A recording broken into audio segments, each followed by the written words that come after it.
రాకేష్ గారు ఒక క్వశ్చన్ మర్చిపోయాను సార్. క్రేజీ హ్యాండ్స్లో మీరు మంచి ప్రొడక్షన్ చేస్తున్నారు. ఇది సినిమా చాలా మంచి సినిమా తీశారు. నెక్స్ట్ ప్రాజెక్ట్స్ ఏమున్నాయని? ఉన్నాయి సార్, చాలా ఇంట్రెస్టింగ్గానే ఉన్నాయి. నేను డెఫినెట్గా ఇప్పుడు పేకమెంట్లు అనేది ఒక స్టైల్ ఆఫ్ మేకింగ్ అండ్ ఒక హైదరాబాద్ బస్తీ అనే వరల్డ్లో ఇప్పుడు నెక్స్ట్ ఒక 2 ప్రాజెక్ట్స్ ఉన్నాయండి. ఇప్పుడు మనం ప్రొడ్యూస్ చేసింది జితేందర్ రెడ్డి కాకుండా. సో అవి డెఫినెట్గా ఇంట్రెస్టింగ్గా ఉన్నాయి. ఇన్ఫ్యాక్ట్ అవి షూట్ కూడా అయిపోయినాయి. సో త్వరలో ఒకసారి పేకమెంట్లు అయిపోయిన తర్వాత డెఫినెట్గా ఐ విల్ కమ్ అండ్. మీరు లీడ్గా చేసేది? నేను లీడ్గా చేసి కాదు, లీడ్గా ఒకటి చేసా. Rakesh garu, so last time మిమ్మల్ని క్వశ్చన్ అడిగాను, how much confident you are అని అడిగాను. ఇప్పుడు you went to Vizag, Vijayawada, and అక్కడ ఆడియన్స్ రెస్పాన్స్ అది కూడా చూస్తున్నారు.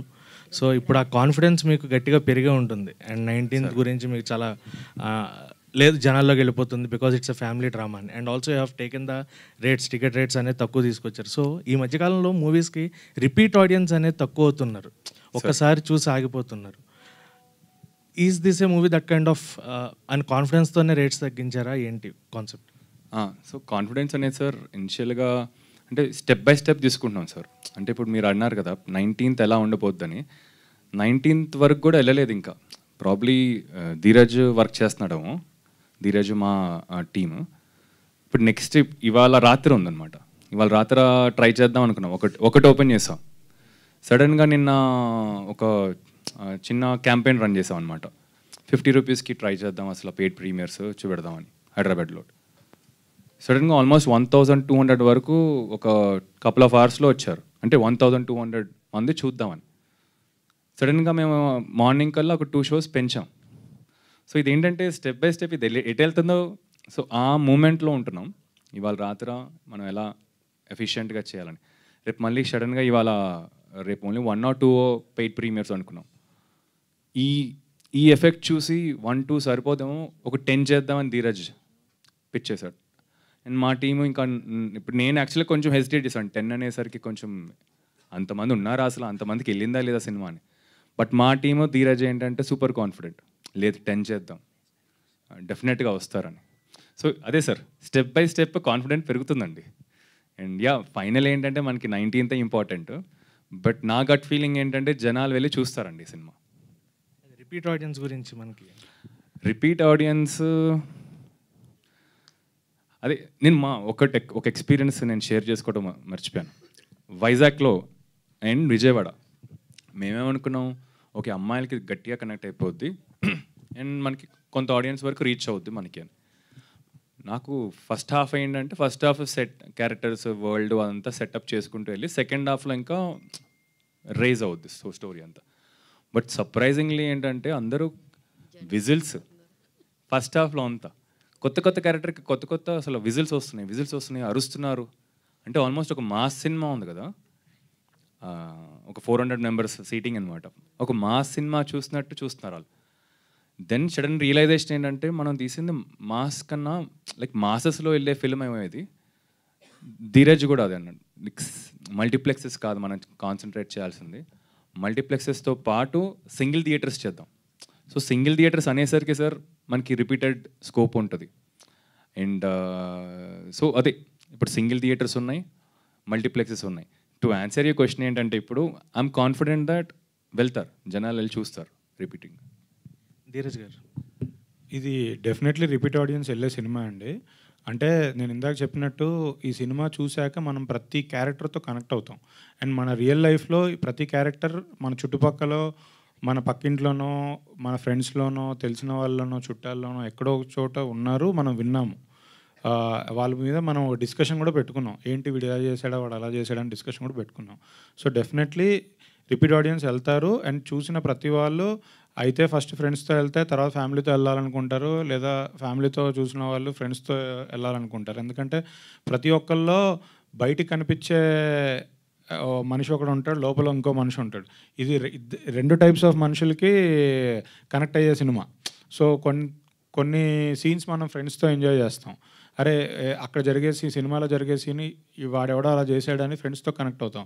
కొన్ని సీన్స్ మా ఫ్యామిలీతో కనెక్ట్ అవుతాం. సో డెఫినెట్లీ ఈ సినిమాకి రిపీట్ ఆడియన్స్ ఉంటారు. సో అందుకే ఇది ఎఫోర్డబుల్ ప్రైజెస్లో పెట్టాలని అనుకున్నాము. అండ్ ఆ ఎఫర్డబుల్ పెట్టినప్పుడే రిపీట్ ఆడియన్స్ కూడా ఎంకరేజ్మెంట్ ఉంటుంది.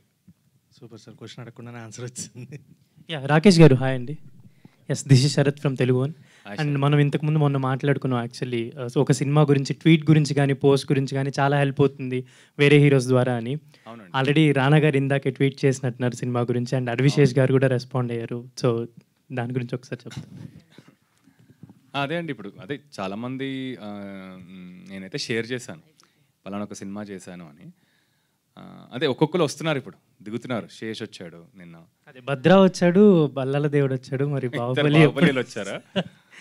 ఇంకా రావాలి, బాహుబలి నుంచి చాలా మంది ఉన్నారు కదా, అందరు ఒక్కొక్కరు రావాలి. ఇంకా అండ్ ధీరజ్ గారు రావడం ఈ సినిమాకి చాలా యాడ్ అయి ఉంటుంది. అంటే లోకల్ వైజ్గా అంటే ప్రమోషన్స్ చాలా బాగా జరుగుతుంది సినిమాకి లాస్ట్ వీక్ నుంచి చూసుకుంటే కూడా. అండ్ ధీరజ్ గారు రావడం ఎలా అనిపిస్తుంది ఈ సినిమాకి, బేక మెడల్ మూవీకి? అదే నాకు నా టీంకి అయితే చాలా ఒక స్ట్రెంగ్త్ వచ్చింది. అంటే ఇప్పుడు మాకు ఒక పర్స్పెక్టివ్తో చూస్తున్నాం మార్కెటింగ్ ఇలా చేయాలని. ఇంకొక డిఫరెంట్ పర్స్పెక్టివ్ ధీరజ్ నుంచి అనమాట. అంటే ఇదంతా యాడ్ అవుతుంది మనకి, ఇంకా సినిమాకి బెటరే అవుతుంది ఇంకా. So yeah, Rakesh garu, so అంటే 19th already darling why this Kolaveri movie కూడా చాలా బజ్ ఉంది దానికి కూడా, అండ్ మీది కూడా అదే రోజు వస్తుంది. అండ్ ఇంకొకటి బర్త్డే బాయ్ అని కూడా ఒక మూవీ వస్తుంది. సో మీ మూవీ ఎంత కాంపిటేటివ్గా దానికి నిలబడుతుంది అని అనుకుంటున్నారు? ఎంత మీరు ప్రమోషన్స్ ఎంత బాగా చేశారు, అందరి నోట్లో నాంతనప్పటికీ కూడా. సో అటు సైడ్ నుంచి వస్తున్నటువంటి ప్రొడ్యూసర్స్ కూడా హనుమాన్ అనే ఒక పిల్లర్ తోటి వస్తున్నారు వాళ్ళు కూడా. ఐ మీన్ అంత స్ట్రాంగ్ పిల్లర్ ఉంది అక్కడ కూడా. సో మీరెంత కాంపిటీషన్ ఇస్తారని అనుకుంటున్నారు? గుడ్ క్వశ్చన్ అండి. సో బ్యాక్ అండ్ ఫోర్త్ ఇది డిస్కషన్స్ అవుతున్నాయి. ఇప్పుడు ఇప్పుడు మీరు చెప్పిన సినిమాలతో పాటు ఇంకా చాలా సినిమాలు ఉన్నాయి. సో ఈ అన్నిటితో మనం కాంపిటీషన్ కన్నా ఫస్ట్ మనం చేసుకుంటూ వెళ్ళిపోదాం. అది రానిండి, ఆ రోజు ఏదైనా సినిమా ఉన్నా కూడా మనకి ఆ సినిమాకి క్రౌడ్ ఉంటారు, మన సినిమాకి మనకు క్రౌడ్ ఉంటారు. అన్ని సినిమాలు ఆడితే ఇంకా ఒక మంచి ఎనర్జీ ఉంటుంది, ఫ్లో ఉంటుంది. వేరే వాళ్ళకి నెక్స్ట్ వచ్చే సినిమాలకి ఇంకా వాళ్ళకి ఒక హోప్ ఉంటుంది. సో ఇప్పుడు నన్ను అడిగితే అన్ని సినిమాలు బాడాలి, హిట్ అవ్వాలని. ఇదే రోజు వాళ్ళది కూడా ప్రెస్ మీట్ ఉంటే మీరు వెళ్తారు కదండి. అలానే ఆడియన్స్ కూడా ఫ్రైడే ఓ సినిమా చూస్తే సాటర్డే ఇంకోటి చూస్తారు, లేదా సండే చూస్తారు. కాదు, ఈ ప్రెస్ మీట్ లో నాకు ధీరజ్ గారు ఈజ్ ఫుల్ ఆన్ ఫైర్ అనిపిస్తుంది నిజంగా. ఈ రోజు మాట్లాడినట్టుగా ఆయన ఎప్పుడు మేమైతే ఇప్పుడు దాకా చూడలేదు. సూపర్ అండి. ఈ సినిమా అయితే డెఫినెట్గా అన్ని మెడల్ని బీట్అవుట్ చేస్తుందని అయితే అర్థమవుతుంది. హలో, ఇది మామూలుగా మల్టీప్లెక్స్లో ఒక కాఫీయో టీయో లేకపోతే పాప్కార్న్ తినాలంటే కనీసం 150 రూపీస్ అలా ఉంటుంది. సో మీరు 50 రూపీస్ టికెట్ పెట్టడం వల్ల ప్రొడ్యూసర్కి నష్టం కాదా? అది ఈ 50 రూపీస్ అనేది ఓన్లీ పెయిడ్ ప్రీమియర్స్ రిలేటెడ్ అండి. సినిమా రిలీజ్ అయిన రోజు ఫ్రైడే నుంచి 100 రూపీస్ ఉంటుందండి. అంటే ఈ 50 రూపీస్ది ఏంటంటే ఇప్పుడు జనరల్గా 100 రూపీస్ టికెట్ అనుకోండి, అందులో 50% థియేటర్ వాళ్ళకి వెళ్తే 50% ప్రొడ్యూసర్కి వస్తుంది. సో ప్రొడ్యూసర్ తన 50 రూపీస్ వదులుకొని ఓన్లీ థియేటర్స్ వాళ్ళకి వాళ్ళ షేర్ వాళ్ళు తీసుకొని 50 రూపీస్ టికెట్ ఇద్దాం అనేది ఐడియా. ఇంకా అదే నేను చెప్పినట్టు ఈ పాప్కార్న్, కోక్ అవి మేము ఎలానో తగ్గించలేమండి. అది వాళ్ళ డిసిషన్. మేము తగ్గించమనే ఎన్నిసార్లు అడిగినా వాళ్ళ సర్వైవల్ ఇష్యూ అది. సో అట్లీస్ట్ మనకి ఓన్లీ టికెట్ రేట్ మీదే మనకు హక్కు ఉంది. సో దాని మీదే మనం మాట్లాడుతున్నాం అంతే. కానీ 50 రూపీస్ అంటే థియేటర్ ఓనర్స్ కానీ మల్టీప్లెక్స్ వాళ్ళు కానీ ఎలా ఒప్పుకున్నారండి?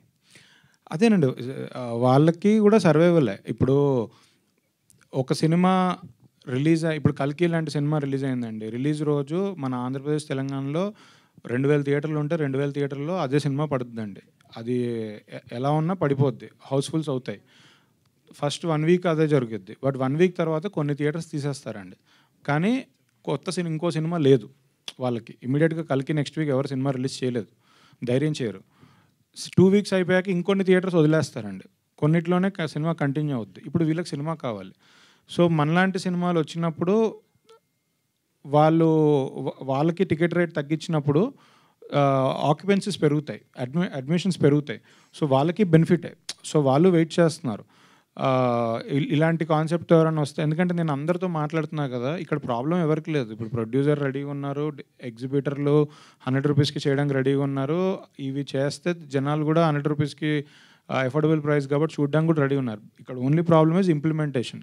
ఆ స్ట్రాంగ్ డిసిషన్ తీసుకొని నేను దీనికి రెడీగా ఉన్నాను అని ప్రొడ్యూసర్ ముందుకు రావడమే ఇక్కడ పాయింట్.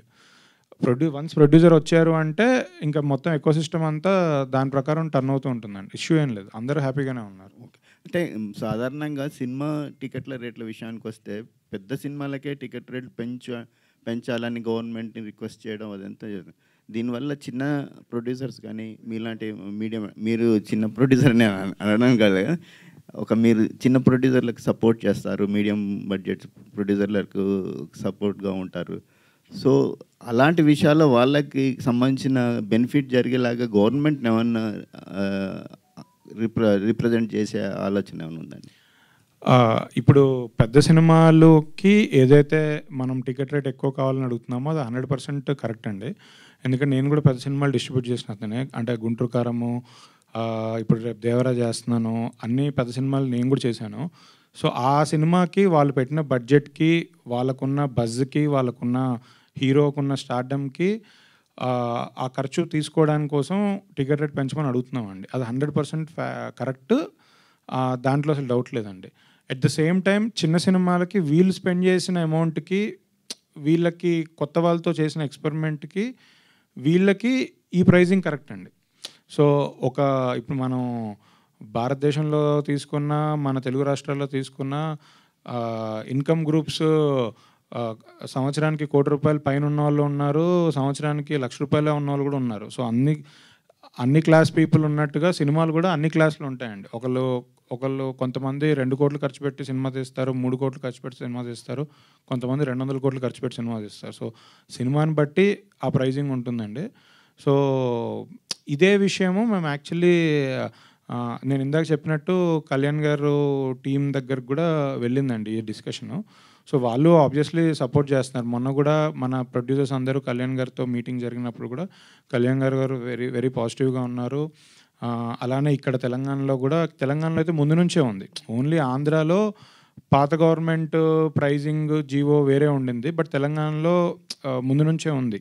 సో అక్కడ ఇష్యూ సాల్వ్ చేస్తున్నారు, గవర్నమెంట్ కూడా రెడీగానే ఉంది. అండ్ రిప్రజెంటేషన్ కూడా యాక్చువల్లీ పొద్దునే మాట్లాడడం జరిగింది. సినిమాటోగ్రఫీ మినిస్టర్ కందుల దుర్గేష్ గారిని కలవడానికి అపాయింట్మెంట్ తీసుకున్నాము. ప్రొడ్యూసర్స్, అంటే చిన్న సినిమాలు రెగ్యులర్గా తీసే ప్రొడ్యూసర్స్, చిన్న సినిమాలు రెగ్యులర్గా డిస్ట్రిబ్యూట్ చేసే డిస్ట్రిబ్యూటర్స్తో కలిసి ఒక రిప్రజెంటేషన్ ఇవ్వబోతున్నామండి. సో దట్ ఒక ఎంకరేజ్మెంట్. ఇప్పుడు ఇందులో ఇష్యూ ఏం లేదు, గవర్నమెంట్ దృష్టికి కూడా మేము తీసుకెళ్తే 2 వేస్లో పాజిటివ్గా ఉంటుంది. అందరికీ అది అర్థం అవుద్ది, ఓకే వీళ్ళు అఫోర్డబుల్ ప్రైజెస్లో ఇద్దాం అనుకుంటున్నారు అనేది అందరికీ ఒకటి అర్థం అవుద్ది. ఆ మెసేజ్ పాస్ అవ్వడం కోసం ఒక రిప్రజెంటేషన్ ఇవ్వడం జరుగుతుందండి నెక్స్ట్ కమింగ్ 2-3 డేస్లో.